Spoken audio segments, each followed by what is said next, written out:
C'est lorsque j'ai vu des Togolaises et Togolais se mettre à genoux, supplier Fagne Singbe et son régime, écrire des messages sur les réseaux sociaux, WhatsApp, Twitter, etc., etc., tous les réseaux sociaux où ces Togolaises et Togolais, aussi bien à l'intérieur du pays que dans la diaspora, ont écrit, soutenu, défendu Aristo, dit Akla, suppliant Fagne Singbe et son régime de le libérer, ce qui est une bonne chose parce que, évidemment, qu'il faut mener cette campagne pour faire libérer Aristo, dit Akla.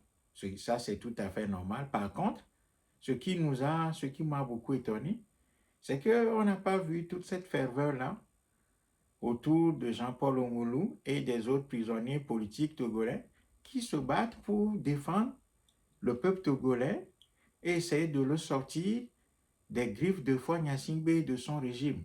Ça, c'est quelque chose qui m'a marqué beaucoup. Et désormais, j'ai compris où se situe la priorité pour la jeunesse togolaise, en tout cas une partie de cette jeunesse-là. On comprend désormais qu'une partie de la jeunesse togolaise est disposée, est capable de fournir tous les efforts qu'il faut, pleurer, crier, défendre une cause, hein, mettre les moyens qu'il faut pour défendre cette cause-là et obtenir gain de cause. Par contre, les causes communes, les causes qui sont des causes nationales, les causes qui sont des causes euh, qui doivent concerner l'avenir de notre pays, l'économie de notre pays, la situation politique de notre pays, eh bien là, on ne voit personne. Donc, désormais, moi, j'ai compris que le peuple togolais, en tout cas une partie de la jeunesse togolaise, voilà, a définitivement fixé les règles du jeu, a fixé ses priorités.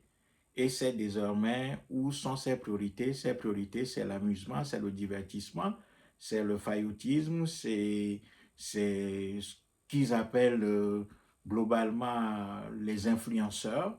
Donc voilà, comme c'est comme ça, eh bien nous prenons acte de ça. Et je pense que chacun doit tirer les enseignements de ce qu'on vient de voir. En tout cas, merci et puis bonne chance à Aristo qui est sorti de prison. Malheureusement, Jean-Paul Oumoulou et les autres prisonniers politiques qui croupissent en prison, les gens des révolutions, Taïga, etc. et tout ça, bon, ça, personne n'en parle, on les a oubliés, on les a abandonnés et on a défendu Aristo qui a eu la chance d'être bien entouré, d'avoir des gens qui l'aiment bien et qui l'ont défendu jusqu'au bout. Donc, merci. C'est tout ce que je peux dire.